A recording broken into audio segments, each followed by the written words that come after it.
Somo letu wa leo lina kichwa cha habari, ushindi dhidi ya madhabahu za uovu.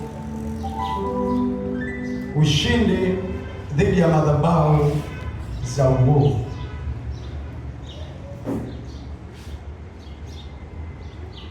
Madhabahu ni jukwaa au mfumo unaoruhusu roho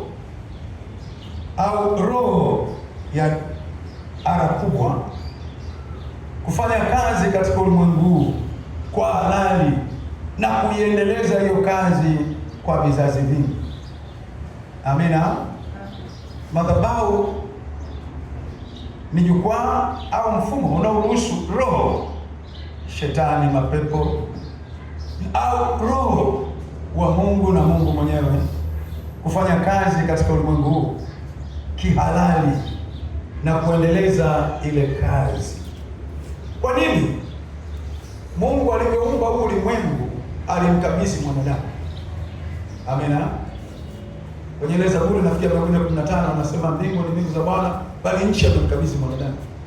Mungu aliumba hii dunia alimkabidhi binadamu. Amina. Kama mtawala wa dunia. Adamu anaamua nenda ukatawale na kutisha.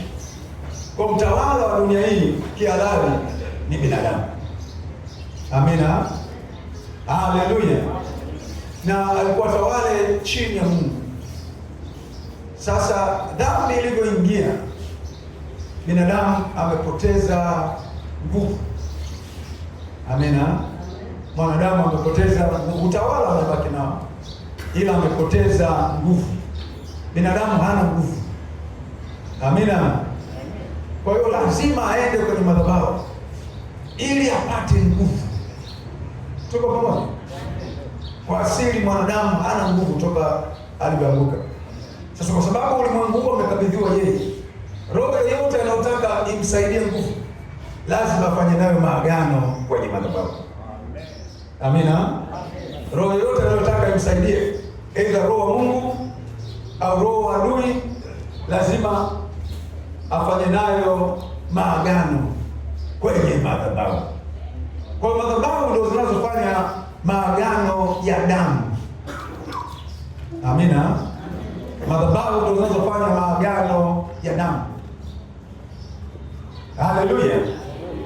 Amina. Madhabahu inaweza kuwa sehemu au mtu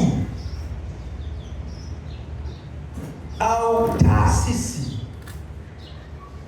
au madhabahu isiyoonekana ya ulimwengu wa roho. Amina. Amen. Kwa madhabahu inaweza kuwa ni sehemu, anaweza kuwa mtu, inaweza kuwa taasisi au isiyoonekana katika ulimwengu wa roho. Amina. Kwa madhabahu ndio sehemu ambayo inapokea maagano ya damu kati ya binadamu na roho. Amina.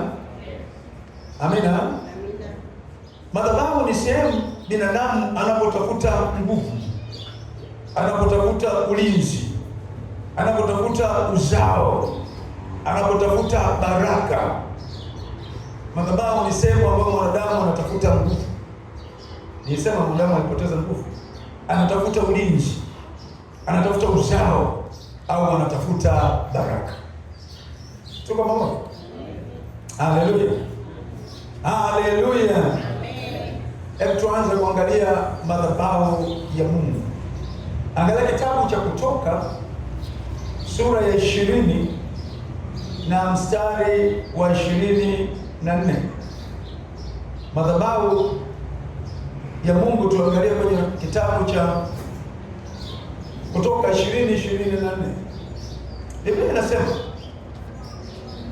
utanifanyia madhabahu ya udongo na utatoa dhabihu zako juu yake, sadaka za kuteketezwa na sadaka za amani, kondoo zako na ng'ombe zako, kila mahali nitakapotia ukumbusho wa jina langu. Hapo ndipo nitakapokujilia na kukubarikia. Madhabahu ndio sehemu ya baraka. Anasema hapo ndipo nitakapokujilia na kukubarikia. Kwa madhabahu ni kwa ajili ya baraka. kwa ajili ya nguvu. Amina. Kwa ajili ya ulinzi, kwa ajili ya baraka. Tuko pamoja? Anasema hapo ndio nitakapokujia na kukubarikia. Amina. Kwenye madhabahu ndipo baraka zinapotolewa na kuendelezwa. Taifa la Israeli kwa madhabahu walizozifanya baba zao, kina Ibrahim, kina Isaka, kina Yakobo, mpaka leo ile madhabahu inawakumbuka. Amina. Ndio maana Israeli kwenye kila eneo wako juu, kwenye teknolojia wako juu, kwenye biashara wako juu, kwenye science wako juu, kila sehemu wako juu, kwa sababu ya madhabahu. Madhabahu ni za mwendelezo. Amina. Kwa vizazi vingi, kwa wanaenjoy katika mwili, ingawa kwenye roho tuko nao sana, lakini katika mwili wanaenjoy kwa sababu ya madhabahu za baba zao. Amina. Haleluya. Ndio maana ni taifa dogo lakini lina nguvu kupita kiasi kwa sababu ya madhabahu. Tuko pamoja? Haleluya. Hebu angalia kitabu cha Nyakati wa Kwanza. Kitabu cha Nyakati wa Kwanza na sura ya 21. Mambo ya Nyakati wa Kwanza sura ya 21. Nitasoma mistari kadhaa. Nitasoma wa kwanza, wa 7, wa 18, wa 26 mpaka 28. Sasa wa kwanza, tena shetani akasimama juu ya Israeli akamshawishi Daudi kuwahesabu Israeli. Shetani akasimama juu ya Israeli akamshawishi Daudi, na Daudi alikuwa na uwezo katika ulimwengu wa roho wa kupambana naye. Mstari wa 7, neno hilo likawa baya machoni kwa Mungu, maana Ibrahim alihesabu watu, na Daudi alihesabu watu. Kwa hiyo akawapiga Israeli. Alichukizwa Mungu na kile kitendo. Mstari wa 18, wewe utaisoma yote baadaye. Ndipo huyo malaika wa Bwana akamwamuru Gadi kwamba amwambie Daudi ya kuwa Daudi akwee amwinulie Bwana madhabahu katika kiwanja cha kupuria cha Arauna Myebusi. Amwinulie madhabahu. Watu walikufa na tauni karibu 70,000. Afu Bwana akamwambia amwinulie madhabahu. Mstari wa 26 mpaka 28. Mstari wa 26 mpaka 28. Kisha Daudi akamjengea Bwana madhabahu huko, akatoa sadaka za kuteketezwa na sadaka za amani, akamlingana Bwana, naye Bwana akamwitikia kutoka mbinguni kwa moto juu ya madhabahu hiyo ya sadaka ya kuteketezwa. Moto ulishuka kutoka mbinguni. Bwana naye akamwamuru malaika, naye akarudisha upanga wake ndani mwake. Kwa hiyo hawakuendelea tena kuuawa. Amina. Hebu tuna mstari 28. Wakati huo Daudi alipoona kwamba Bwana amemwitikia katika kiwanja cha Arauna Myebusi, ndipo utoa dhabihu huko. Alijenga kwenye kile kiwanja madhabahu. Mungu akasamehe. Madhabahu zinaleta huruma za Mungu, zinaleta msamaha wa Mungu. Madhabahu zinaleta rehema za Mungu. Mungu akawarehemu.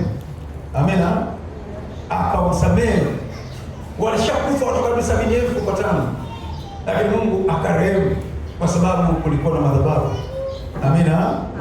Na kama kawaida kwenye madhabahu kulikuwa na sadaka, kuna dhabihu. Amina. Kwa Mungu akarehemu. Kwa madhabahu ni sehemu ambayo Mungu anarehemu, anasamehe maovu ya watu wake. Tuko pamoja? Haleluya. Haleluya. Kwa hiyo wakarudi tena kwenye maisha ya ushindi, baraka zikarudi tena. Haleluya, amina. Kwa hiyo madhabahu inaondoa hasira za Mungu na kuleta baraka tena. Alipojenga Daudi ndipo alipojenga Ibrahim mwanzoni. Pale alipojenga madhabahu Daudi ndipo alipojenga madhabahu Ibrahim. Tuko pamoja? Amina. Haleluya. Katika kitabu cha Mwanzo sura ya 22, kitabu cha Mwanzo sura ya 22, kitabu cha Mwanzo sura ya 22 mstari wa kwanza na wa pili, wa 9 mpaka 14. Ikawa baada ya mambo hayo Mungu alimjaribu Ibrahim, akamwambia Ibrahim, naye akasema mimi hapa. Akasema umchukue mwanao wako pekee umpendaye Isaka, ukaenda zako mpaka nchi ya Moria, ukamtoe sadaka kuteketezwa huko juu ya mlima mmoja wapo nitakao kuambia. Amina. Haleluya. Kwa hiyo mstari wa 9, wakafika mahali pale alipoambiwa na Mungu. Ibrahim akajenga madhabahu huko, akaziweka tayari kuni, kisha akamfunga Isaka mwanawe, akamweka juu ya madhabahu juu ya zile kuni. Ibrahim akanyoosha mkono wake, akakitoa kisu ili amchinje mwanawe. Ndipo malaika wa Bwana akamuita kutoka mbinguni, akasema Ibrahim, Ibrahim. Naye akasema mimi hapa. Akasema usimnyoshee kijana mkono wako, wala usimtende neno, kwa maana sasa ninajua ya kwamba unamcha Mungu, iwapo kunizuilia mwanao pekee. Ibrahim akainua macho yake akaangalia, na tazama, kondoo mume yuko nyuma yake, amenaswa pembe zake katika kichaka. Basi Ibrahim akaenda akamtoa huyo kondoo, akamtoa kwa sadaka ya kuteketezwa baada ya mwanawe. Ibrahim akapaita mahali hapo Yehova Yire, kama watu wasemavyo katika mlima wa Mungu itapatikana. Maana yake Mungu ni mtoaji. Amina. Yehova Yire ilikuwa ni jina la ile madhabahu ambayo Ibrahim alijenga. Amina. Yehova Yire ilikuwa ni jina la ile madhabahu ambayo Ibrahim alijenga. Haleluya. Amina. Kwa hiyo Mungu alimwambia akamtoe mwanawe, lakini Mungu alikuwa na mpango mzuri zaidi. Ndio maana jaribu linapokuja aliji kukuangamiza, linakuja kuonyesha mpango mzuri. Amen. Ndio maana Yakobo anasema furahini mkiingia katika majaribu mbalimbali. Jaribu aliji kukuangamiza. Jaribu linakuja kukutengeneza, kukupeleka Mungu anapokusudia. Ibrahim akakubali ile jaribu zito la kumchinja mwanawe pekee. Amina. Amen. Ananyoosha kisu, malaika akasema no, usimchinje. Anageuka anamwona kondoo, akaita ile madhabahu Yehova Yire, Bwana ni mtoaji wetu. Bwana atakupa kwa jina la Yesu. Bwana atakupa kwa jina la Yesu. Yeye ndio mtoaji pekee. Kuna mtoaji wa Bwana siku leo. Mungu atakupa. Wewe ni chombo chake. Hakukuokoa kwa bahati mbaya. Ana kazi na wewe. Ana kusudi na wewe. Ana mipango na wewe. Wewe ni tofauti katika hii dunia. Wewe hauna mfano wake. Mungu anakupenda. Kabla misingi ya ulimwengu kuwekwa, akakuchagua. Ana kusudi na wewe. Ana kusudi na wewe. Ana kusudi na wewe. Haleluya. Amina. Haleluya. Kwa hapa kujenga madhabahu Ibrahim, ndipo Daudi akaja akajenga pale pale, na hapo ndipo Suleiman alipokuja kujenga hekalu. Unaona madhabahu zinavyotembea. Amina. Haleluya. Na Suleiman akaja akajenga hekalu pale pale. Amina. Haleluya. Tuko pamoja. Haleluya. Wokovu wetu umejengwa kwenye madhabahu. Wokovu wetu umejengwa kwenye madhabahu, na ndio maana ni wa vizazi vyote. Tuko pamoja. Wokovu wetu umejengwa kwenye madhabahu. Hebu soma pamoja na mimi kitabu cha Waebrania 9:11-14. Lakini Kristo akishakuja, aliyekuwa ni mkuu wa mambo mema yatakayokuwa kwa hema ile iliyokubwa na kamilifu zaidi, isiyofanyika kwa mikono, maana yake sio ulimwengu, wala si kwa damu ya mbuzi na ndama, bali kwa damu yake mwenyewe. Aliingia mara moja tu katika patakatifu, akiisha kupata ukombozi wa milele. Amina. Amen. Haleluya. Amen. Aliingia mara moja tu patakatifu, akatoa damu yake, akaipeleka kwa Baba. Amina. Haleluya.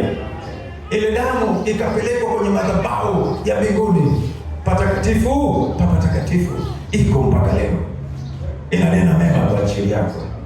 Haleluya. Kwa wokovu ni madhabahu. Amina. Wokovu ni madhabahu. Ndio maana adui ameushambulia kupita kiasi. Hawezi. Chochote kinachojengwa kwenye madhabahu kinadumu. Wanakuwepo kwa activate. Amina.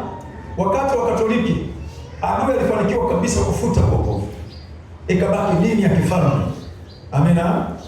Haina wokovu, haina nini tu kifalme. Na shetani akajua ameweza, ghafla Mungu akamwinua Martin Luther, akaenda kuactivate ile madhabahu, wokovu ukarudi tena kwa binadamu. Adui akatokea tena, akaanza kuleta renaissance ile, watu wakaanza kuonyi mambo ya kimungu kwamba je, bikira anaweza kuzaa? Anapataje mimba? Kwa hiyo kaanza kupinga kila kitu, wokovu ukashuka kabisa. Amina. Amina. Mungu akamwinua William Seymour, mtu mweusi mwenzetu ambaye Mungu amemtumia kuleta Pentecost. Amina. Haleluya. Akaja kuhubiri tena habari njema za Yesu. Moto ukarudi tena kanisani. Madhabahu ikaendelea kuwa na moto. Mpaka leo madhabahu inaendelea kuwa kama moto. Haleluya. Kila wakati shetani anajaribu kushambulia, madhabahu ni ya milele. Amina. Amina. Amen. Haleluya. Ndio maana wokovu wako uko salama. Kuna madhabahu imeushika. Haleluya. Amen. Shetani anasaga meno lakini hawezi chochote. Haleluya. Amina. Haleluya. Na kwa hiyo madhabahu ya wokovu ni madhabahu kubwa mno. Ndio maana nilikwambia siku ya kwanza kwamba madhabahu huwa zinafanya vitu vya kufanana. Amina. Zile ziwe za uovu, ziwe za kimungu, zinafanya vitu vya kufanana. Ndio maana wokovu uko vile vile. Mtu akiokoka Marekani ameokoka, ukiokoka Tanzania umeokoka, ukiokoka mjini umeokoka, akiokoka kijijini ameokoka, unaenda kwa wote vile vile, kwa sababu kuna madhabahu inaishiria. Haleluya. Amina. Amina. Amen. Haleluya. Amen. Unashikwa na madhabahu. Amina. Tulisoma siku ile kwenye ile Ufunuo sura 8 ile mstari wa 3 wa 5, ni madhabahu iliyoko mbinguni ambayo Yesu alipeleka damu yake. Amina. Haleluya. Ndio maana katika wokovu huu usiwe na pressure. Mungu amekushika kwenye madhabahu yake na utafika mbinguni. Hakuna kukuzuia, hakuna kusimama na kushindana na kusudi la Mungu. Yesu akasema wote alionipa Baba nitawafufua siku ya mwisho. Hakuna atakayeninyang'anya. Baba ni mkuu kuliko wote. Kuna madhabahu ya kukushika, kuna madhabahu ya kukukamata, kuna madhabahu ya kushikilia, haiwezi kukuacha. Amina. Haleluya. Amina. Kwa wokovu ni madhabahu. Amina. Ya Mungu aliye hai.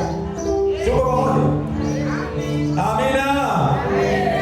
Hebu tuangalie kidogo kwa habari ya madhabahu ya uovu. Sura za uovu. Tuangalie kidogo madhabahu za uovu.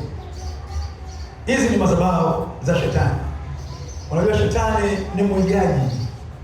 Hakuna chochote achawahi kukianzisha, huwa anaiga vitu vyote ambavyo Mungu anavifanya. Amina. Kwa naye akaigiza madhabahu zake za uovu. Amina. Haleluya. Lengo la madhabahu ilikuwa kupata nguvu. Hizo ndo za uovu. Lengo watu walienda kuzifuata ili wapate nguvu, wapate ulinzi, wapate uzao na wapate baraka. Tuko pamoja? Haleluya! Mababu zetu wakuwa wajinga, sio kwamba walienda ili waangamie. Walienda wakijua wanaenda kupata baraka. Tuko pamoja? Walikuwa hawana uzao, wanaenda kutafuta uzao. Amina. Haleluya. Wanatafuta ulinzi, wanashambuliwa, wanauawa kila wakati. Wanaenda kwenye madhabahu kutafuta ulinzi. Amina. Haleluya.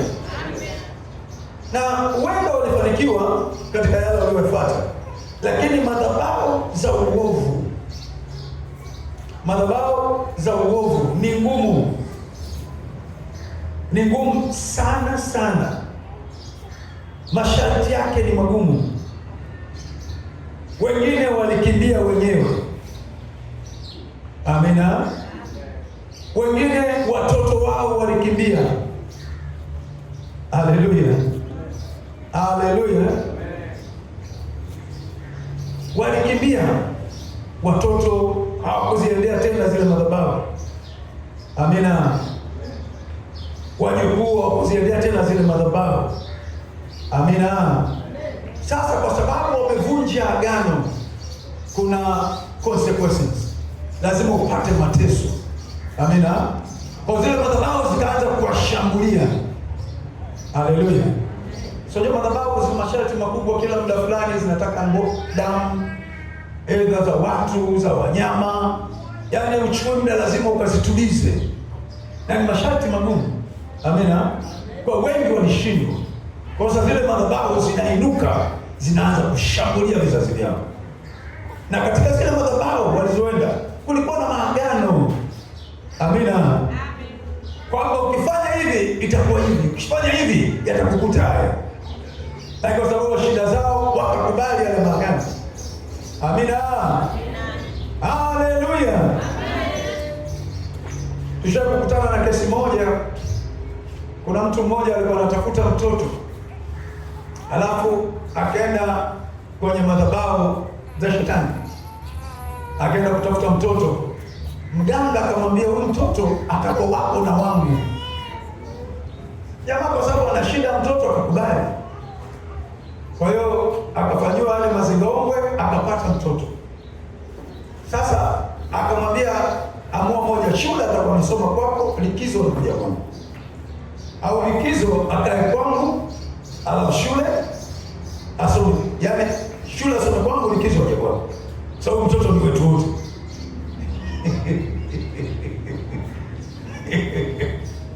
Mwanzoni akakubali. Na yule mtoto akawa anaenda likizo, anaenda kwa mganga, na anaambiwa kabisa, anashirikishwa ile mambo kwa mganga. Kachukue mbuzi, kalete kuku, mchanje huyu, naye akawa kama mwanafunzi wa mganga. Amina. Katika kusoma akafaulu peke yake kijiji kizima. Alipoenda sekondari akaokoka. Alirudi akawataki tena kwenda kwenye madhabahu ya baba yake alipopatikana. Sasa jamaa alikuwa na maagano yale. Na zile madhabahu zikaanza kumfuatilia. Amina. Amina. Yule mama katika watu waliopata shida duniani, sijawahi kuona kama hiyo. Alikuwa anaendesha gari, ni bosi sana mkubwa. Alikuwa anaendesha gari, alafu nasikia ghafla anaingiliwa, alafu anapata ile feeling kali, hawezi hata kuendesha tena ile gari. Yaani inabidi afunge breki kwa tabu. Yaani anaweza kuwa kwenye kikao, ghafla akasikia hicho kitu. Kwa hiyo hawezi kukaa kwenye kikao, anaanza kuhangaika, anateseka. Kwa na maisha magumu kupita kiasi, hapa anaokoka. Ila kupata neema ya watu wanaweza kuvunja zile madhabahu. Amina. Akanisikia kwenye redio, akaja Sabasaba. Bosi ana gari mkubwa. Akakuja pale, nikakaa naye, tukaongea naye, hizo madhabahu zinakutesa. Tulivyovunja, akushughulikiwa tena. Na alikuwa anatoka mbali, mkoa mwingine. Lakini alikuwa na drive toka saa 10 usiku kuja pale. Aliniahidi akasema, baba, sasa nimepata msaada hapa, nitaabudu hapa mwaka mzima. Na mwaka mzima tulikuwa naye pale, anatoka mkoa mwingine kabisa. lakini akawa na drive mpaka pale, sababu alipata mateso mno madhabahu. Haleluya, haleluya. Kwa watu walikuwa wanaenda kwa jambo jema, lakini baadaye wakishindwa, mateso yanakuja kwa vizazi. Amina, haleluya. Tuko pamoja? Haleluya, amen.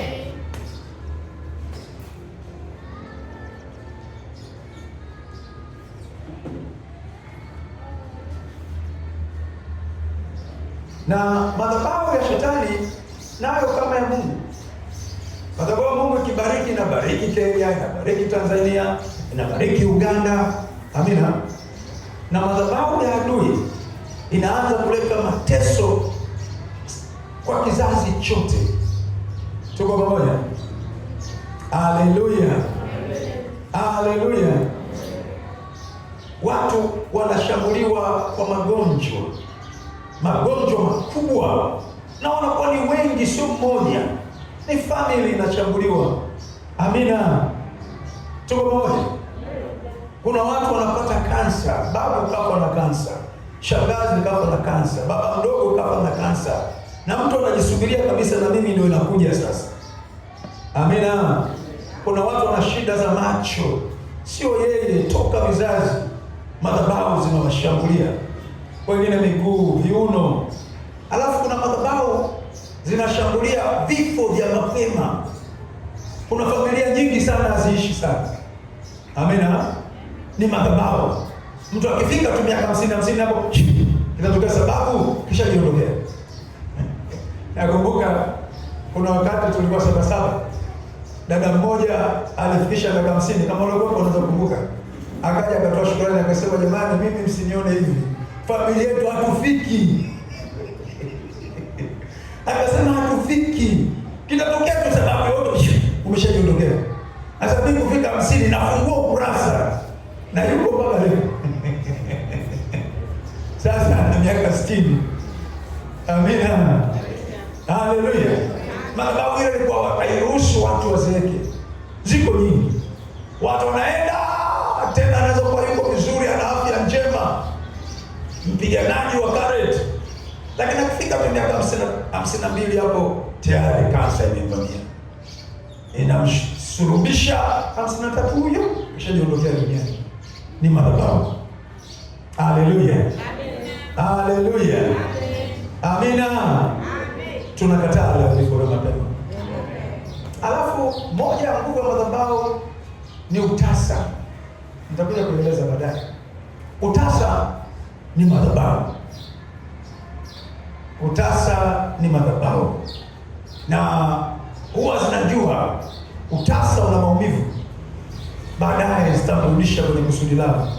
Utasa ni madhabahu. Amina, haleluya. Na watu wengi walikuja walikuwa wanataka watoto, tuko tunavunja madhabahu hizi, na kweli wengi wapata watoto. Amina, wengi sana wapata watoto kwa huduma yetu, na kuna vale huko mtaani wengi sana. Amina, haleluya. Utasa ni madhabahu. Amina, tuko pamoja? Amina. Magonjwa yote ya kujirudia, unakuta utasa ulikuwa kwa bibi, ulikuwa kwa shangazi, nani, ni madhabahu. Amina. Sukari ni madhabahu, presha ni madhabahu, vidonda vya tumbo ni madhabahu.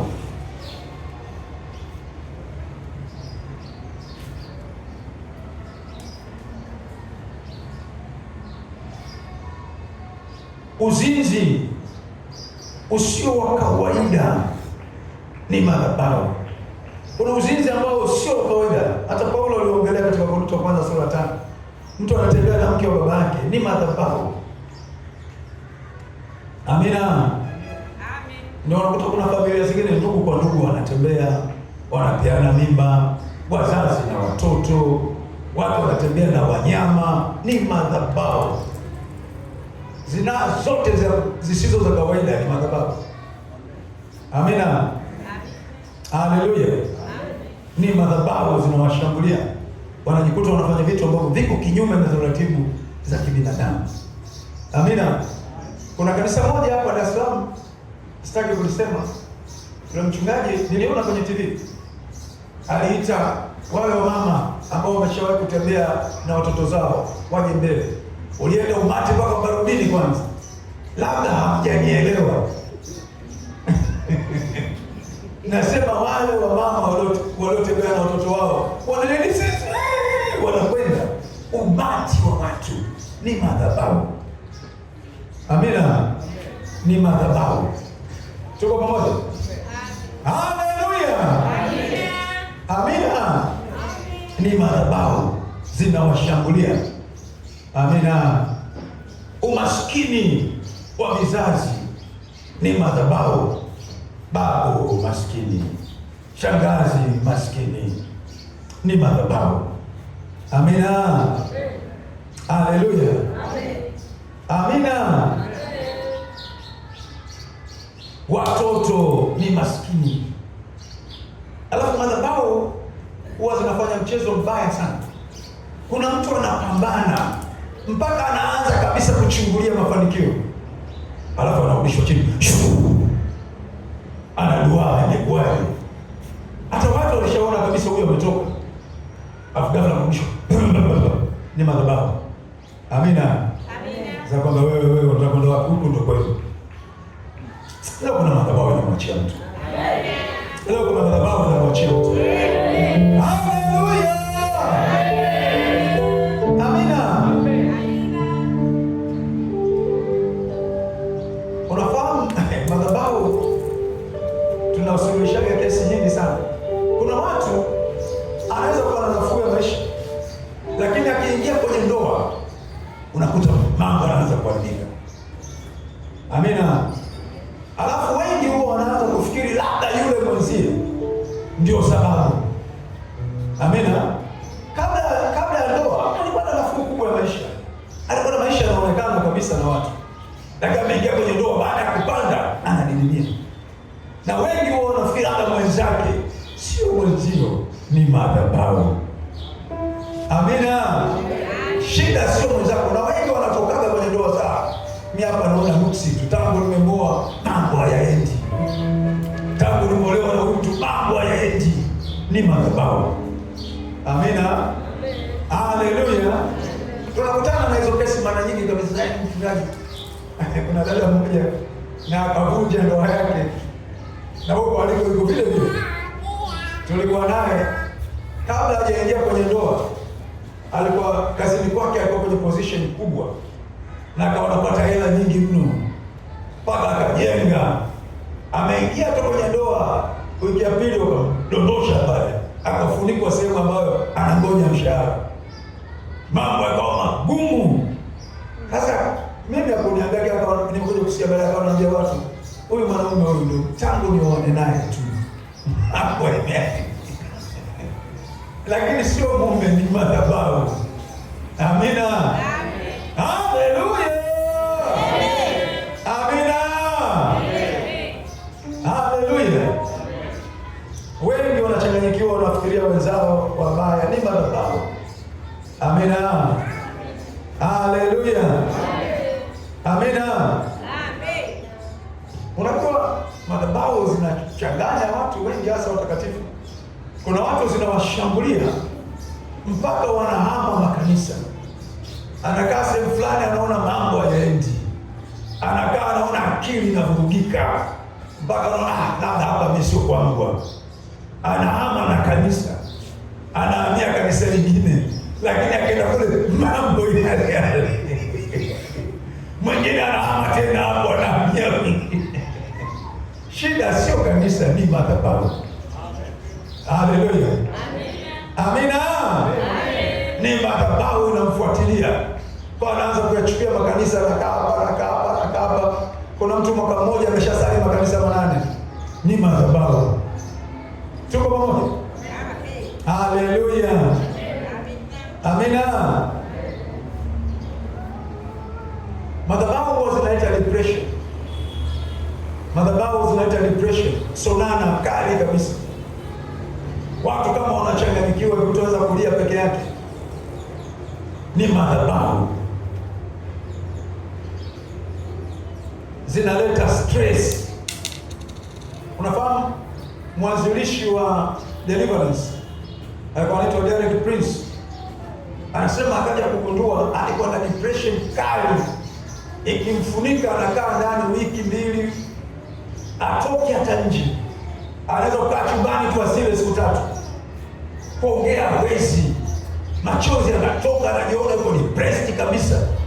Mpaka baada ya wiki 2-3 ndio ile hali inamwachia.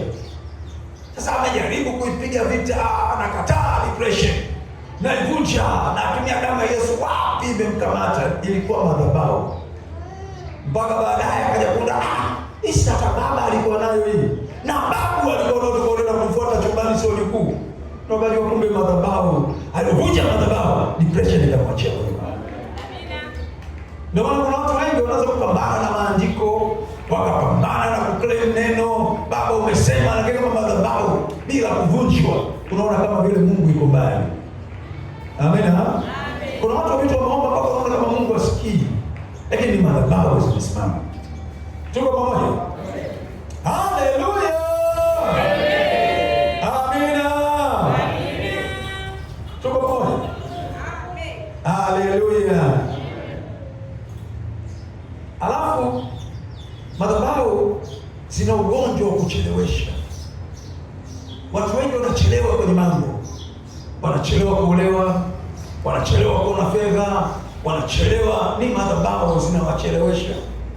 Ni technique ya madhabahu kuwachelewesha watu ili kuwa frustrate. Madhabahu zinachelewesha sana mambo kwenye maisha ya watu. Watu wengi wamechelewa kwenye kila kitu. Ana kila kitu cha kumfanya atoke, kila anajikuta anachelewa. Amina. Haleluya. Lakini katika hesabu ya Mungu utakuwa umeshaingia huko miaka mingi iliyopita. Lakini madhabahu inazuia, inachelewesha. Inaelewa itakuzuia kabisa, lakini inakuchelewesha. Amina. Haleluya. Amen. Mimi niko na mdogo wangu mchungaji kabisa, yuko mpaka leo. Ameoa na miaka 41.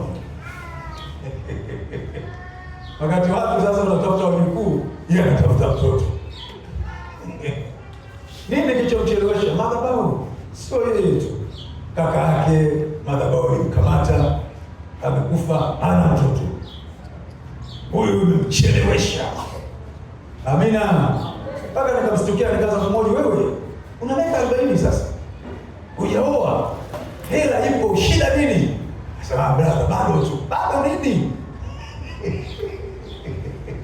Iko siku tu brother. Una miaka 40.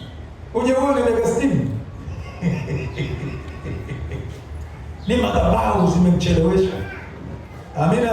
Amen. Anapata watoto ambao utakuwa wewe wajukuu. Amina. Haleluya. Kuna watu wamecheleweshwa utajiri wao. Kuna watu wamecheleweshwa mafanikio yao. Leo ni mwisho kwa jina la Yesu. Mungu anaenda kukupeleka kule anakokusudia.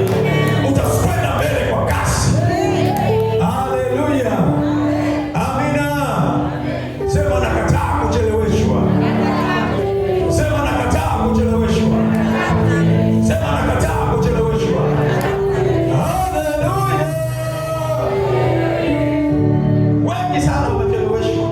Haitoka kwako kwa jina la Yesu. Haitoka kwako kwa jina la Yesu. Amina.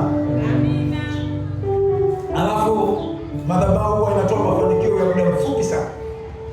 Kuna mtu mwingine anafanikiwa mwaka. Niliwahi kumsikia mtu mmoja anatoka Iringa, akaambia kule kwetu tunatokea nini sio. Nikamwambia sasa kijana anafanikiwa kabisa, anajenga maduka, ananunua gari. Baada ya miaka 3 amekufa. Madhabahu hizo. Amina. Mafanikio ya muda mfupi sana. Kama kufa ataanguka kiuchumi. Amina. Ni madhabahu. Anafika kabisa kileleni hapo, anapigwa chini. Sasa kapata ajali, anakufa. Amina. Haleluya. Sema nakataa mafanikio ya muda mfupi. Hebu sema nakataa mafanikio ya muda mfupi. Haleluya. Unajua madhabahu inaposhambulia watu, sinakamata ufahamu. Watu hawaoni fursa. Mungu anafungua milango kila siku. Watu hawaoni. Watu wamedua hawaoni kabisa. Madhabahu zinashambulia.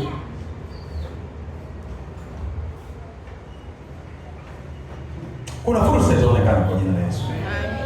Amina. Amina. Amina. Hebu angalia andiko moja, kitabu cha Mhubiri. Kitabu cha Mhubiri. Kitabu cha Mhubiri. Mhubiri sura ya 10 mstari wa 5 mpaka wa 7. Liko balaa nililoliona chini ya jua, nalo ni kama kosa lilotokana kwa Keia tawalaye, ya kuwa upumbavu uwekwa mahali pa juu sana, nao wakwasi ukaa mahali pa chini. Mimi nimeona watumwa wamepanda farasi na wakuu wakienda kwa miguu juu ya nchi kama watumwa. Ni madhabahu. Kuna watu watakuwa kwenye magari yao muda mrefu uliopita. Amina. Kuna watu kabisa watakuwa saizi wao na drive. Ya madhabahu zinamfanya mtu mfalme atembee kwa mguu. Amina. Alafu watumwa wanapanda farasi. Haitotokea kwako kwa jina la Yesu. Kuna farasi juu ya maisha yako. Kuna farasi Mungu amekuandalia. Haleluya! Kuna madhabahu inaanguka siku leo. Kuna madhabahu inaanguka siku leo. Amina. Haleluya.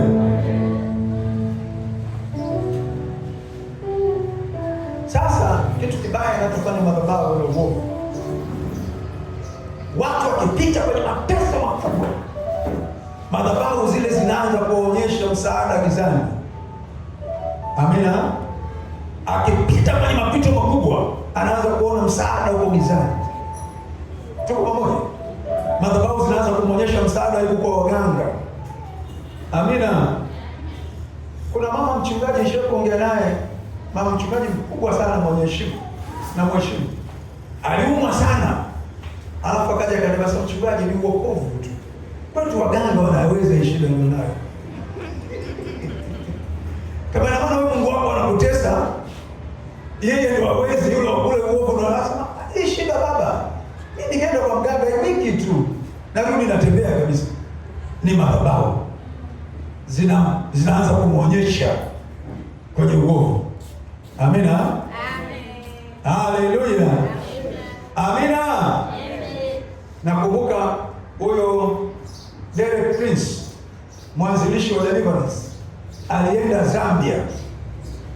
Alifika Zambia, alikuwa na mkutano mkubwa mno wa watu zaidi ya 10,000. Akawa anafundisha, Roho akamuongoza aite wanaotaka watoto. Akaita wanaotaka watoto, walikuja zaidi ya 3,000 wanawake wanaotaka watoto. Alafu akawaita mbele, kabla hajaomba Roho akamkumbusha, akasema hebu waambie wale walioenda kwa waganga wakae pembeni, ili wakuongoze kwenye toba kwanza, alafu vunje hizo madhabahu, watoto watapata. Derek Prince akaona kama ile sauti yake tu inaosema naye, lakini baadaye akatii, akisema jamani, wale walioenda kwa waganga, hebu nyoshe mikono. Karibu wote mtoto. Karibu wote wakanyosha mikono. Akaba shusheni kwanza. Nasema walioenda kabisa kule kwa Sangoma kule. Wote wakanyosha mikono, ndio sisi. Akadua kupita kiasi. Kuna wake wa maaskofu, kuna wake wa manabii, kuna wake watu wa maana kupita kiasi, lakini wameenda kwa waganga. Nini? Madhabahu zinapokufinya au zinakuonyesha msaada wako huko kule. Na mchungaji mmoja, siwezi kukwambia, ni rafiki yangu sana, alipata msukosuko mkubwa wakati wa Magu. Alizidiwa, akawekwa ndani.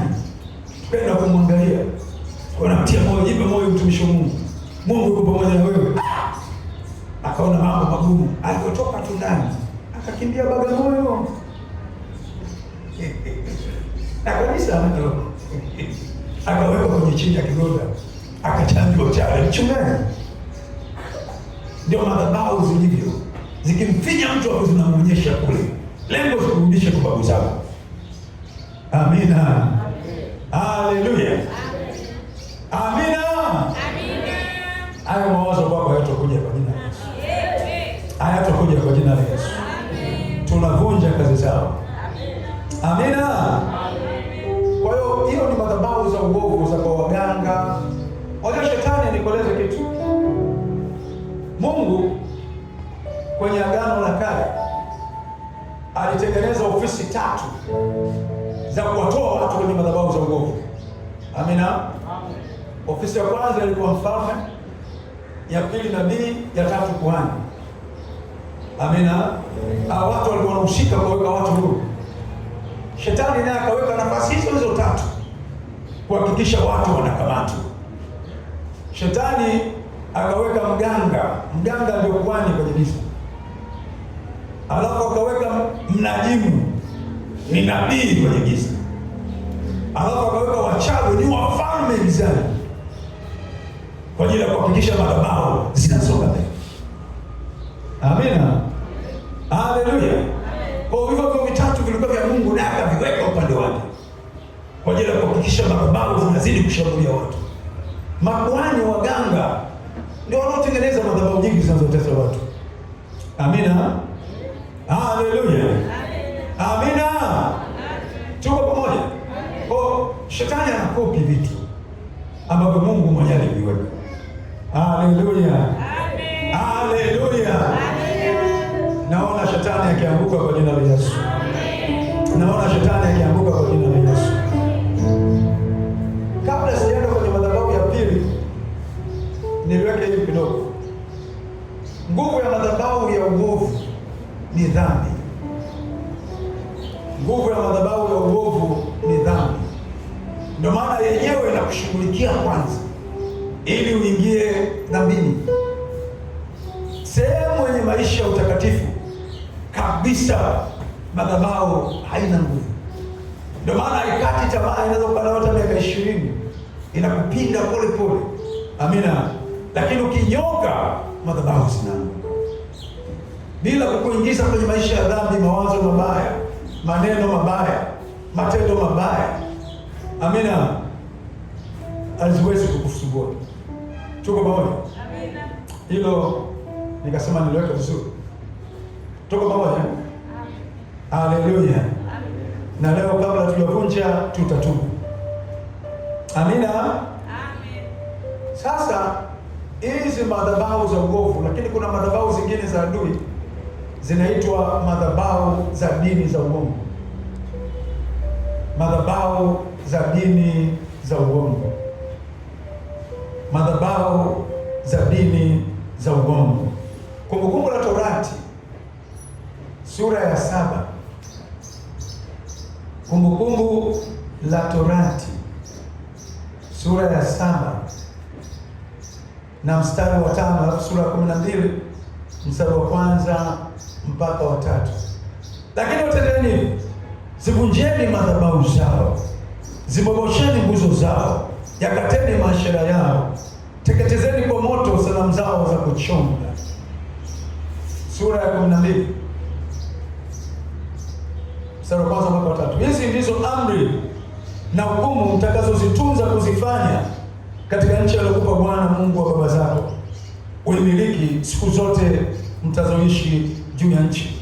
Vunjeni kabisa mahali pote walipokuwa wakitumikia miungu yao mataifa mtakayo wamiliki. Vunjeni sehemu zao za ibada juu ya milima mirefu na juu ya milima na nchi, kila mti wenye majani mabichi.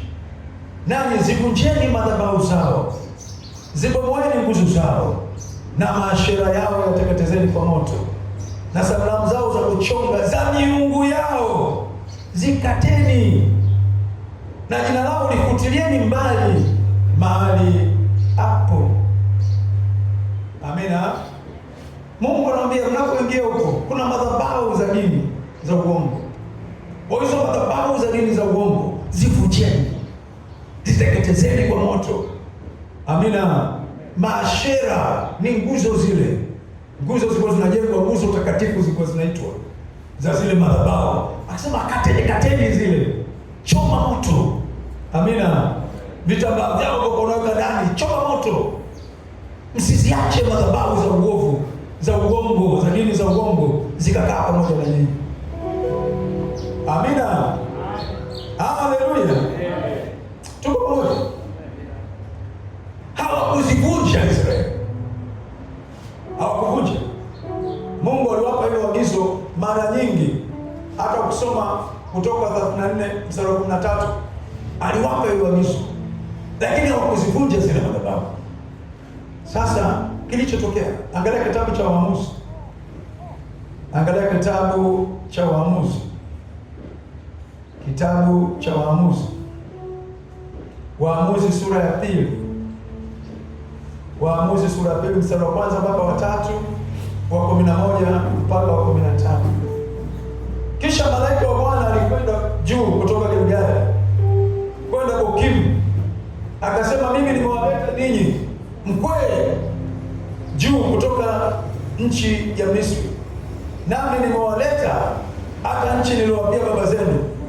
Nami nilisema, mimi milele sitovunja ile agano langu niloagana nanyi, nanyi msifanye agano lolote na hao wenyeji wa nchi.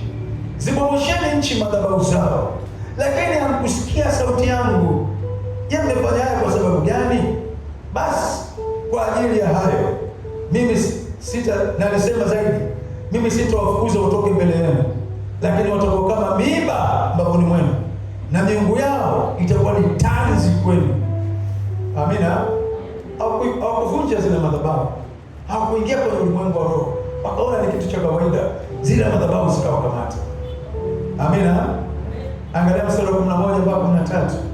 Wana wa Israeli walifanya yaliyokuwa maovu mbele za macho ya Bwana, nao wakawatumikia Mabaali, wakamwacha Bwana Mungu wa baba zao aliyowaleta kutoka nchi ya Misri, wakafuata miungu mingine, baadhi ya miungu ya watu wale waliokaa karibu nao pande zote. Wakamwacha Bwana, wakamtumikia Baali na Maashtoreti. Ile miungu ikawakamata, kwa sababu wao wenyewe walikuwa na miungu ya kwao inawafuatilia, alafu walikuja kuungana na miungu hii. Ndio maana kusoma kwenye kitabu cha Joshua sura 24 nafikiri mstari wa 14, Joshua anasema, chagueni leo nani mtakayemtumikia, ile miungu ya baba zenu ilikuwa kule ng'ambo ya mto, au hii miungu mnaokaa jirani nayo. Chagueni. Kwa hiyo ile miungu ya baba zao ilikuwa inawafuatilia kupitia miungu hii. Amina. Haleluya. Tuko pamoja. Na ikawakamata Israeli, wakakamatwa. Amina. Wakaanza kuingia kwenye dini za uongo, wakaharibikiwa. Amina. Haleluya. Hata leo kusoma Timotheo wa kwanza sura 4 mstari wa kwanza inasema, siku za mwisho wengi watajitenga na imani ya Mungu aliye hai, wakisikiza roho zidanganyazo na mafundisho ya mapepo, wataingia tena kwenye hiyo miungu. Amina. Ambao walitoka zamani bado unawafuatilia. Tuko pamoja? Haleluya. Amina. Madhabahu za dini za uongo zinawafuatilia watu mpaka kwenye ndoto. Wengi wanaota wako kwenye nyumba zao za ibada za uongo za zamani. Amina. Kuna mtu kabisa kilala anajiona yuko bado kule kwenye madhabahu, anasikia Bwana awe nanyi, yuko kwenye ndoto naye amepiga magoti, asituka. Imekuwaje? Madhabahu zinakufuatilia. Amina. Amina. Haleluya. Tuko pamoja? Amina. Hizi madhabahu zinafuatilia kupita kiasi. Amina. Haleluya. Amina. Huwa zinaleta uvuguvugu kwa watu, zinapofuatilia zinaleta uvuguvugu. Ule moto ulioanza nao unapotea, unaingiza vuguvugu. Amina. Tuko pamoja? Haleluya. Amen. Haleluya. Zinaleta uvuguvugu. Hebu angalia Ufunuo sura ya 3. Ufunuo sura ya 3. Ufunuo sura ya 3 mstari wa 14 mpaka wa 20. Na kwa malaika wa kanisa lililoko Laodikia andika, haya ndio ambayo anenao yeye aliyeamina, shahidi aliye mwaminifu na ukweli, mwanzo wa kuumbwa kwa Mungu. Najua matendo yako ya kwamba ubaridi wala umoto. Ingekuwa heri ungekuwa baridi au moto. Basi kwa sababu una uvuguvugu wala ubaridi wala moto, nitakutapika utoke katika kinywa changu. Kwa kuwa wasema mimi ni tajiri, nimejitajirisha, wala sina haja ya kitu chochote, na ujue ya kuwa wewe mnyonge na mwenye mashaka na maskini na kipofu na uchi. Na kupa shauri ununue kwangu dhahabu iliyosafishwa kwa moto, upate kuwa tajiri, na mavazi meupe upate kuvaa, aibu ya uchi wako isionekane, na dawa ya macho ya kujipaka macho yako upate kuona. Wote ni wapendao mimi na wakemea na kuwarudi, basi uwe na bidii ukatubu. Tazama, nasimama mlangoni na bisha. Mtu akisikia sauti yangu na kufungua mlango, nitaingia kwake, nami nitakula pamoja naye, naye atakuwa pamoja nami. Uvuguvugu unamtoa Yesu nje ya maisha. Yesu anakuwa nje, anatafuta kuingia tena ndani. Amina. Na uvuguvugu mwakuta watu wote karibu. Hakuna mtu ambaye hajapitia nao kwa sababu ya madhabahu. Kuna wakati unajikuta tu una kasi ya kusoma neno, una nguvu ya maombi, na unajikuta tu kuna hali imekuja, na kama hujui unafikiri ni kawaida, ni madhabahu. Amina. Haleluya. Mara nyingi tu watu wanajikuta hauna maelezo, lakini ile kasi ndio unayo kumtafuta Mungu inakwisha. Amina. Ile kasi ya maombi inakwisha, ile kasi ya vifungo inakwisha. Alafu kuna maelezo, ni madhabahu zinafuatilia. Haleluya. Haleluya. Amina. Ni madhabahu zinafuatilia, na wengi anabaki kwenye hiyo vuguvugu, haombi, hafungi, hata akisoma neno haelewi. Hapa nyinyi ni mashahidi. Unaweza kusoma mara nyingi tu maandiko mistari alafu usielewe. Unaweza ukarudia tena kusoma mara ya pili na bado usielewe. Na ni Kiswahili sio Kichina. Madhabahu zinataka vuguvugu, zinafuatilia. Amina. Ndio maana watu wengi wanapookoka, kabla madhabahu hazijaingia kazini, wanakuwa washuhudiaji, wana moto wa Mungu. Stori zao ni Yesu. Ukikutana nao popote wao wanakueleza habari za Mungu. Ngoja madhabahu yaanza kushambulia, anaanza kuongea habari za Chadema, anaanza kuongea habari za Chama cha Mapinduzi, anaanza kuongea habari za Yanga, anaanza kuongea habari za Simba. Miaka 5 iliyopita alifanya hivyo kabisa. Nini? Madhabahu zimemfuatilia, vuguvugu limemkamata. Amina. Haleluya. Na vuguvugu linapokuja ndio linaruhusu sasa zile dhambi zilizoshinda zamani zote zinarudi tena. Amina. Haleluya. Dhambi zilizoshinda zamani zote zinarudi tena. Amina. Haleluya. Amina. Haleluya. Kuna wengi, kuna dhambi zimerudi, walishazishinda miaka mingi, lakini ghafla hana uwezo nazo tena. Zamani alikuwa na kifua, anakaa kwenye neno masaa 3 na neno anasikia kama asali moyoni mwake. Sasa kifua kimeisha, dakika 10 tu. Huwezi kuamini yule alikuwa na kifua, sasa alikuwa mnyonge. Alafu kwa sababu ya vuguvugu, wala astuki wala jioni nimepotea, anaendelea vile vile akisoma na lala, na naona ni maisha ya kawaida. Ni madhabahu. Na hapo ndio uovu unaingia, dhambi zinaingia, yale maneno ya Mungu yote yanarudi maneno ya dunia. Haitakuwa kwako kwa jina la Yesu. Amen. Haitoka kwako kwa jina la Yesu. Hiyo ni madhabahu ya dini, inafuatilia kupita kiasi. Amina. Haleluya. Zinawafanya watu wajiona wamefanikiwa wakati hamna chochote. Zinapofusha macho ya rohoni, zinazuia karama, zinawafanya watu waende kanisani kama mazoea, hawatarajii chochote, na ndio maana wanachelewa. Amina. Kwa nini watu wanachelewa? Hawatarajii chochote kwa Mungu. Amina. Hawatarajii chochote kwa Mungu. Awaye sawa, asiwaye sawa, madhabahu zimemkamata. Amina. Haleluya. Ni madhabahu, yani hatarajii kitu. Unafahamu Ukristo, siku zote unapoenda madhabahuni kwa Bwana lazima utarajie kitu. Lakini kuna watu wameshapoteza matarajio kabisa. Wanakuja tu wametulia, akitoka anarudi nyumbani, basi imekwisha. Amina. Haleluya. Haleluya. Amen. Amina. Wengi mno wameharibikiwa. Tuko pamoja? Haleluya. Haleluya.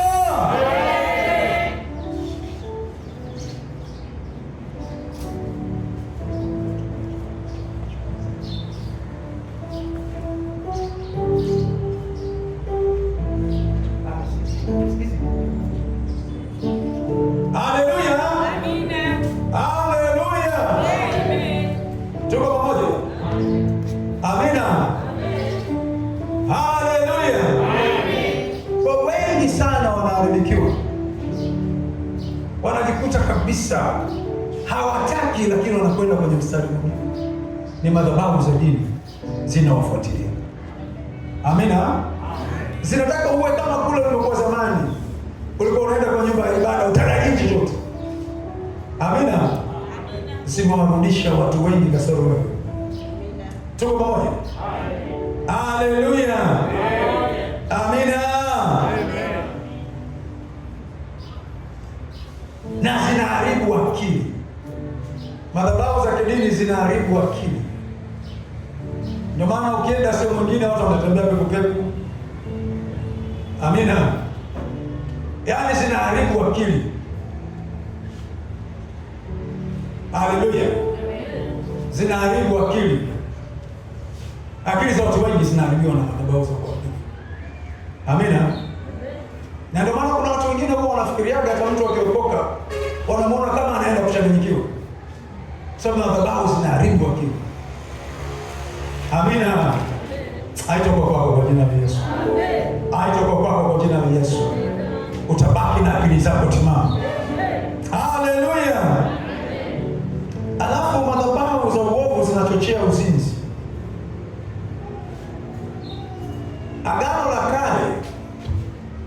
Agano la Kale kwenye madhabahu kulikuwa na nani?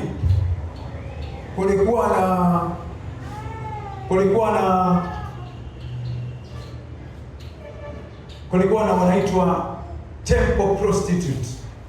Kulikuwa na makahaba wa madhabahu. Amina. Hiyo miungu yote ukisikia bahari nani, kulikuwa na makahaba wa madhabahu ambao watu wanaenda wanachukua hapo kwa madhabahu na wanakutana nao hapo kwa madhabahu. Ni madhabahu makahaba wa madhabahu. Amina. Haleluya. Kwa mpaka leo. Amina. Amen. Mpaka leo madhabahu za uovu zinamfuatilia mtu. Madhabahu za kidini. Sasa kazi mrudishe kule kule kwenye madhabahu za kale. Amina. Haleluya. Amen. Si unajua dini zote za uongo zinani sehemu ya maisha. Amina. Haleluya. Utashinda na zaidi ya kushinda. Haleluya. Amina.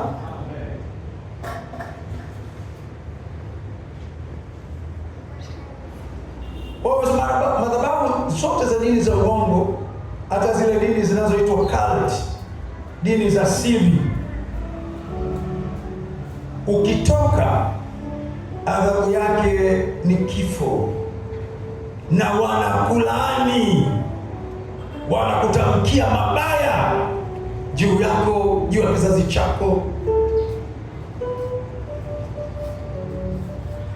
Amina. Madhabahu zote za uongo, ukitoka adhabu yake ni kifo. Zile za siri zile ndio kabisa unasaini kabisa, ukiingia kwamba ukitoka lazima ufe. Hizi zingine madhabahu ya uongo yoyote, ukitoka lazima watu wakulaani, na wanakaa kabisa kukulaani, wanalaani kizazi chako. Amina. Zote madhabahu za uovu ni madhabahu za dini, ni madhabahu za mauaji, za laana, za chuki, za uadui. Amina. Haleluya. Amen. Niliwahi kuwa kwenye madhabahu moja ya uongo, nilivyotoka nililaaniwa. Wanasema mapepo yote yaende kwa kofu, apate kansa, ulimi wake utoke nje, vimbe. Nimelaaniwa. Lakini mimi nikawa nasimama na Mungu, nasema laana sio na sababu haimpati mtu. Bwana amenibariki, hakuna atakayenilaani. Alafu na kwenye madhabahu za uongo wanaamini juu ya laana kuliko chochote. Amina. Wakawa wananifuata, wambia bofu, jana hii umemiminiwa laana zote.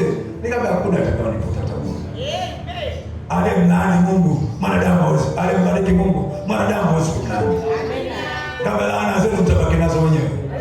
Haleluya. Alafu mchungaji mmoja siku moja tuko Sabasaba akaja kututembelea, akakuta tuna vyombo vizuri, watu wengi, akapiga magoti akisema Mungu nisamehe na mimi kula.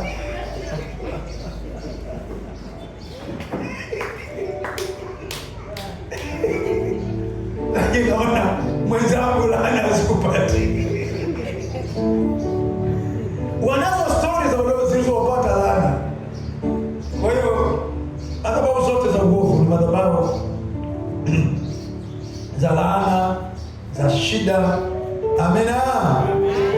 Haleluya. Amina.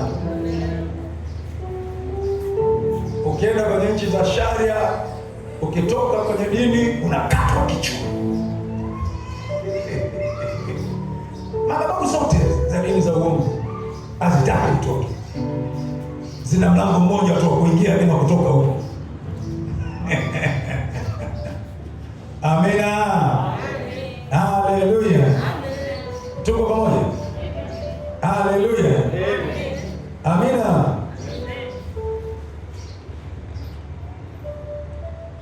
Tuko pamoja? Sasa mapepo huwa yanashambulia kutokana na madhabahu. Mashambulizi yote ya mapepo yanaenda kutokana na madhabahu. Aidha madhabahu za uovu zinatengeneza mlango kwa mapepo kushambulia, au madhabahu za dini za uongo. Amina. Tuko pamoja? Amina. Kwa hiyo madhabahu ndio zinazotengeneza platform kwa mapepo kushambulia binadamu. Amina. Hawawezi kushambulia vipi? Lazima wapate madhabahu itawatia nguvu ya kushambulia. Amina. Haleluya. Na ndio maana madhabahu zikianguka na mashambulizi yao yameshindwa. Haleluya. Haleluya. Kwa madhabahu ndio zinazoruhusu aina zote za mapepo kushambulia watu. Amina. Haleluya. Amen. Madhabahu zote zina maagano ya damu za watu, za wanyama na za ndege, lakini madhabahu ya wokovu ya mwanakondoo inatumia damu ya Mungu. Inatumia damu ya Mungu. Matendo ya Mitume sura 20 na mstari wa 28. Matendo ya Mitume sura 20 na mstari wa 28.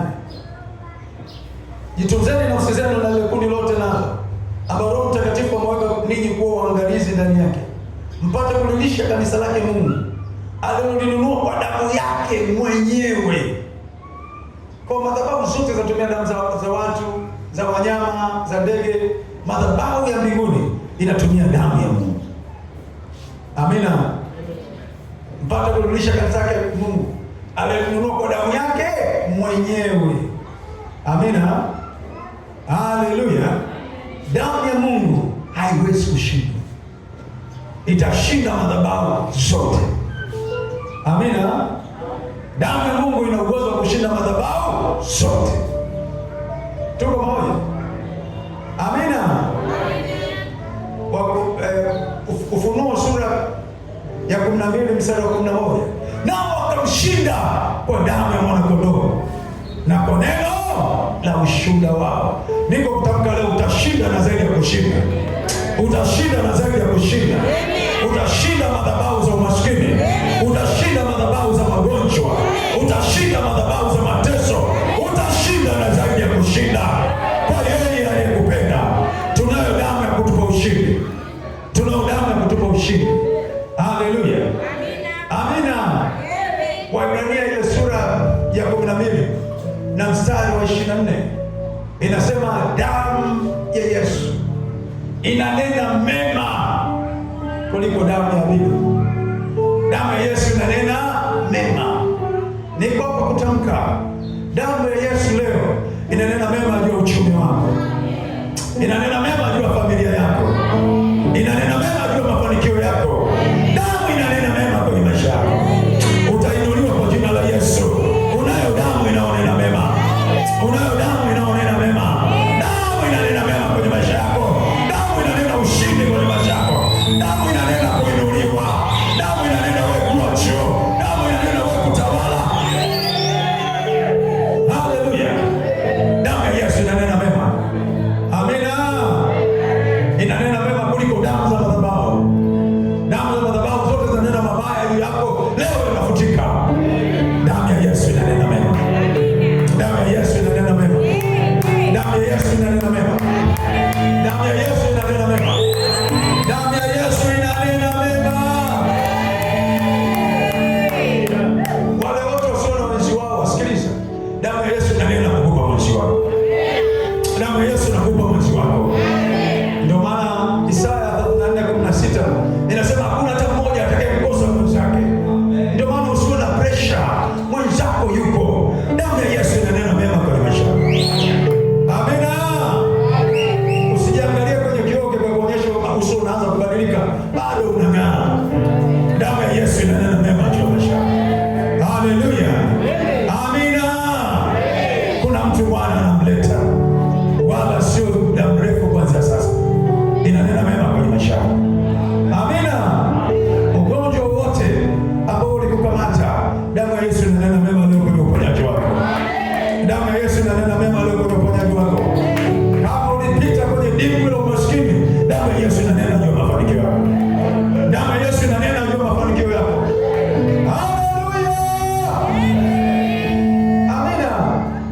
Damu ya Yesu inanena juu ya mafanikio yako. Unaenda kufanikiwa kwa jina la Yesu. Unaenda kufanikiwa kwenye familia. Unafanikiwa kwenye ndoa na unaenda kufanikiwa kwenye uchumi. Amina. Haleluya. Damu ya Yesu inaleta ushindi. Amina. Napenda sana Kumbukumbu la Torati sura ya 8, huwa inanifurahisha sana hadithi zake. Naamini zinaenda kutendeka kwako kwa jina la Yesu. Kuna damu ya Yesu inanena mema kwenye maisha yako. Amina. Haleluya. Mstari wa 12 unasema, angalia, utapokuwa umekula na kushiba na kujenga nyumba nzuri na kukaa ndani yake. Utajenga nyumba nzuri.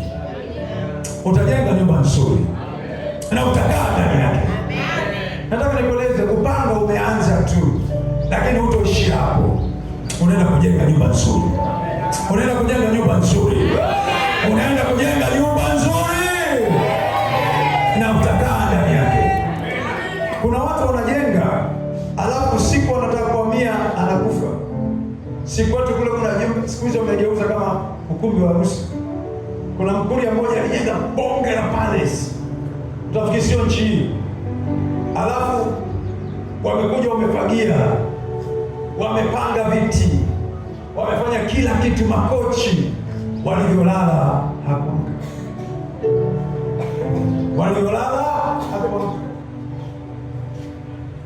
Kesho yake akapelekwa hospitali, kafyokwa, akapasa kai yake nyumba yake, apelekwe Mara, akaagizwa pale kuiaga. Amelala siku moja tu. Utajenga na kukaa ndani yake, utajenga na kukaa ndani yake. Haleluya! Haya ni majira yako. Kuna madhabahu zinaanguka siku leo, kuna madhabahu zinaanguka siku leo, kuna madhabahu zinaanguka siku leo. Haleluya! Anasema fedha yako na dhahabu yako itakapoongezeka. Kuna fedha inaongezeka kwa mtu mwingine. Kuna watu hapa sasa hela hazitotosha ndani. Naenda kuanza kufungua account benki. Kuna watu wanaenda kufungua account benki. Ndani hazitotosha. Amina. Kuna viwango vipya Mungu anakupeleka. Amina. Fedha yako inaenda kuongezeka. Fedha yako inaenda kuongezeka. Fedha yako inaenda kuongezeka. Haleluya. Amina. Unaenda kuongezeka kwa jina la Yesu. Unaenda kuongezeka kwa jina la Yesu. Unaenda kuongezeka kwa jina la Yesu. Haleluya. Amina. Haleluya. Hapo sasa ni moyoni mwako, nguvu zangu na uwezo wa mkono wangu ndio ulionipatia utajiri huo. Bali utamkumbuka Mungu, Bwana Mungu wako, maana ndiye akupaye nguvu za kupata utajiri, ili alifanya imara agano lake kama alivyowapia baba zako hata leo hii. Una agano la utajiri. Wakorintho wa pili sura 8 mstari wa 9. Kristo alifanyika maskini. Wewe uko tajiri kwa umaskini wake. Wewe ni tajiri.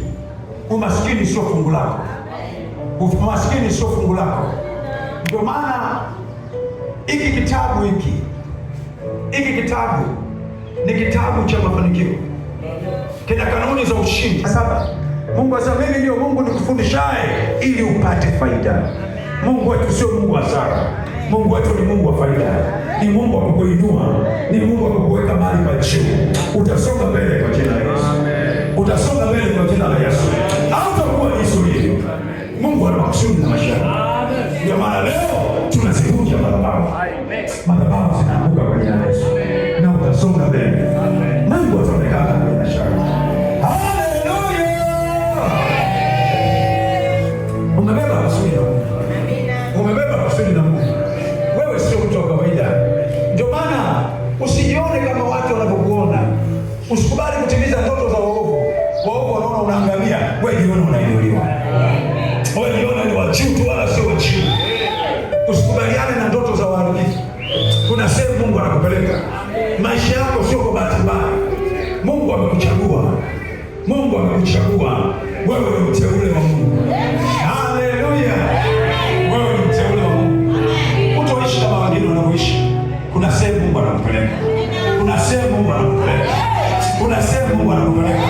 Haleluya. Kuna sehemu Mungu anakupeleka. Amina. Haleluya. Kuna sehemu Mungu anakupeleka. Bwana na Mwokozi umeshake. Madhabahu hata tukivunja kwake hazina msaada. Kwa sababu bado uko chini ya utawala wa madhabahu za uovu. Kama kuna mtu katikati yetu aliokoka, nyosha mkono tukuombee wewe. Tukupatanishe na Mungu aliye hai. Kama yuko mtu mahali hapa hajaokoka, haya ni majira yako kumwamini Yesu. Kama wote tumeokoka, tusimame.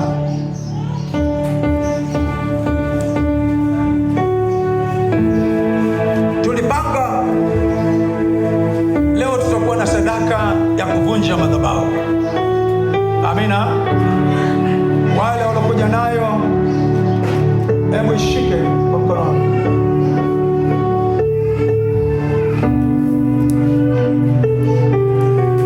Shika sadaka.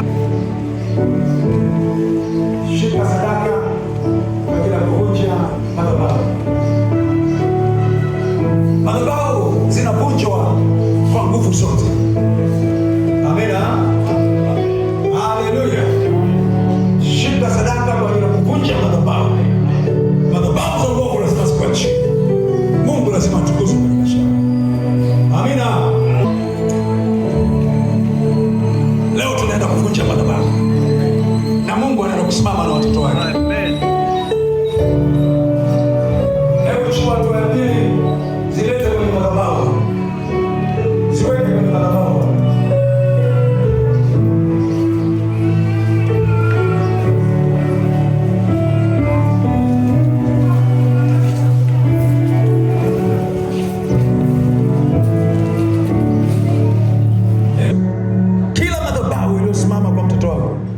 tunaiangusha leo. Kila alileta sadaka Baba, madhabahu ya adui ikaanguke leo na isionekane tena kwenye maisha kwa jina la Yesu. Kila madhabahu tunaziharibu, tunaziteketeza kwa moto wa Mtakatifu Baba, kwa jina la Yesu. Kwa sadaka hizi neema yako ikashuke kwa wote, damu ya Yesu inanena mema, ikanena mema kwa watoto wako katika jina la Yesu. Mkono wako sio ushindi Baba, ukatende makuu Baba, ukatende maajabu Baba, ukatende miujiza katika jina la Yesu. Wewe ni Mungu sio ushindi, wewe ni Mungu wa matendo makuu, wewe ni Mungu wa matendo ya ajabu katika jina la Yesu. Tunakuita wewe Bwana unayeweza kufanya makuu, unayeweza kufanya maajabu, unayeweza kufanya miujiza katika jina la Yesu. Hebu inua mikono yako juu, sema hebu Baba, katika jina la Yesu ninakuja mbele zako nikikushukuru kwa ajili ya damu ya mwanao Yesu Kristo, damu ya